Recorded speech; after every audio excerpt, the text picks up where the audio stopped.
Senhor presidente, no dia de hoje eu gostaria de falar sobre o desmonte que está ocorrendo na Previdência Social no Brasil.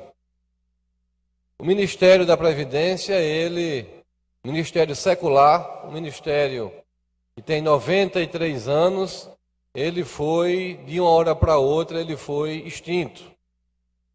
Com a sua extinção, o Instituto Nacional do Seguro Social, o INSS, ele passa, a ser agregado no Ministério de Desenvolvimento Social.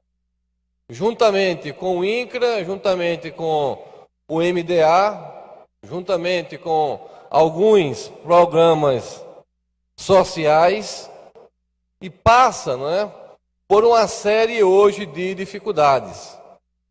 Semana passada foi publicada uma medida provisória que ela extinguiu mais de 500 funções dentro do INSS.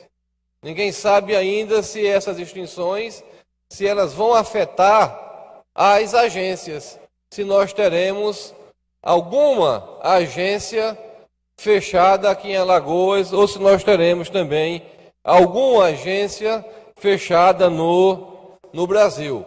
Aqui em Alagoas nós ainda temos 5 agências para inaugurar, agências que estão prontas, agências que estão com toda a sua estrutura preparada para funcionar e que deve ser afetada por essa medida. A agência de Passo Camaragibe, Boca da Mata, Cacimbinhas, Matriz, são agências que hoje estão com tudo pronto para funcionar e que podem não ser inauguradas devido a essa estrutura que foi diminuída aqui em Alagoas.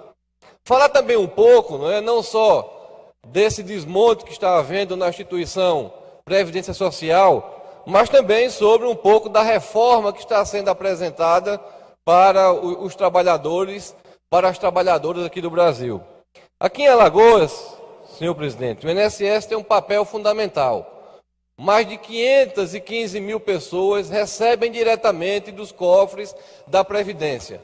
Na maioria dos municípios, é uma fonte de renda aqui em Alagoas maior do que o Fundo de Participação, o FPM, aqui em Alagoas. Municípios pobres, municípios que dependem, na maioria das vezes, do Estado, do pagamento do Estado, do pagamento do município, da prefeitura, e que dependem também do pagamento dos aposentados e pensionistas. E o que a gente vê, é que com essa reforma que estão querendo fazer aqui no Brasil, uma reforma que falam, na Europa, na Inglaterra, na Espanha, na França, um aposentado ele só pode requerer um trabalhador com 65 anos de idade. Perfeito, na Espanha, na França é assim. Mas o sistema de educação da França, o sistema de saúde da França, a qualidade de vida que a sociedade da França, da Europa tem, é bem diferente do que nós temos aqui no Brasil. No Brasil ainda nós temos, ainda um serviço público, um sistema de saúde que no Brasil todo, de educação, que nós não podemos nem sequer comparar com o que é visto hoje no primeiro mundo. Colocar, senhor presidente, os trabalhadores rurais que hoje se aposentam, um homem com 60 anos e a mulher com 55, colocar todo mundo para ter uma idade mínima de 65 anos é um crime. Qual é o trabalhador rural? Qual o trabalhador ou a trabalhadora hoje que se aposenta com 55 anos e com 15 anos de contribuição vai ter que ter no mínimo 65 anos, tanto o homem como a mulher, e ter que ter no mínimo 20 anos de contribuição para ganhar aí um salário mínimo que falam, que também é uma proposta para se desvincular o salário mínimo do salário do aposentado. Ou seja, nós poderemos ter o aposentado recebendo um valor bem menor, com certeza, do que o valor que hoje recebe, que é o mínimo, que o nome já fala, salário mínimo. Não pode ter um salário para o aposentado e outro salário para o trabalhador. Nós vamos ter 2 salários mínimos. A aposentadoria que hoje se fala na fórmula 85-95, o governo está querendo colocar para a fórmula 105.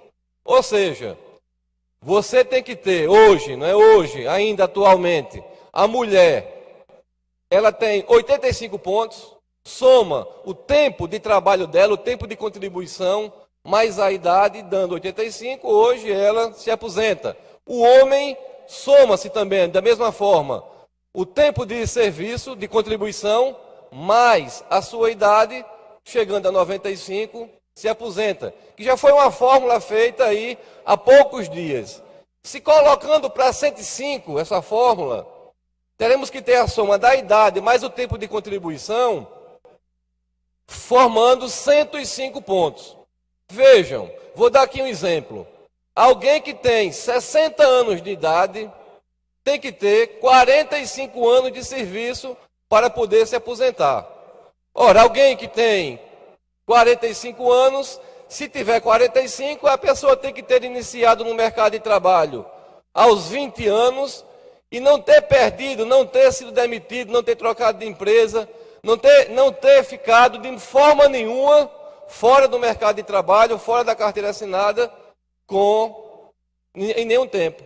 Caso isso aconteça, a pessoa vai ter que trabalhar mais para somar mais tempo.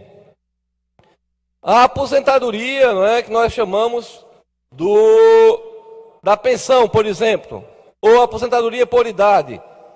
A pensão, ela pode ser reduzida para a metade de um salário mínimo. Veja só, hoje, isso foi feito, não foi feito agora, foi feito já no governo anterior. Nós temos a pensão hoje que, se a mulher tiver menos de 44 anos, ela recebe somente 60% do valor. Se ela tiver acima dessa idade, ela recebe o valor mais 10% pela quantidade de filhos que essa mulher tenha. Reduzir uma pensão, imagina uma pessoa que trabalha, um marido que trabalha, que tem filhos em casa, que já recebe pouco, nós temos que reduzir ainda mais esses valores. A aposentadoria por invalidez, por exemplo, o Instituto, ele vai começar a gratificar, e o projeto fala em gratificar os médicos, quando eles não aposentarem mais por invalidez. Quando eles colocarem essa pessoa que está doente, que tem uma doença, não é, que leva à aposentadoria por invalidez, levar ele para se reabilitar. Imagine um motorista de ônibus ou um agricultor que tem aí 20, 30 anos de trabalho, que vai ser reabilitado em quê? Vai vender pipoca, vão comprar um carrinho de pipoca para ele, vão comprar um carrinho para ele vender picolé. Incentivar o servidor, o médico, a não aposentar para aumentar uma gratificação que ele tem. Imagine como vai ser, não é? Hoje já é difícil se aposentar por invalidez. Imagine como vai ser em um futuro bem próximo. São reformas, senhor presidente, que nós entendemos sim. O Brasil passa por uma crise, como vários países do mundo já passaram ou estão passando. Mas que essa conta não pode ficar somente com o trabalhador. O trabalhador, ele não pode pagar sozinho essa conta por essa crise. Nós temos que encontrar caminhos, nós temos que encontrar soluções. Aqui no Brasil, somente de juros, todo ano paga-se, a nação paga mais de 500 bilhões de reais de juros. E é um dinheiro que, quando se paga esse dinheiro ele é pago a pessoas, a instituições que não produzem, onde não há produção nenhuma. Por que não diminuir, não se trabalhar numa política de diminuição da taxa de juros? A cada 0,5%, segundo os economistas, que se diminui 25 bilhões ano do pagamento dessa dívida interna. É uma reforma que nós temos que discutir com a sociedade. É uma reforma que nós não podemos estar fazendo essa reforma a cada crise que aconteça no Brasil.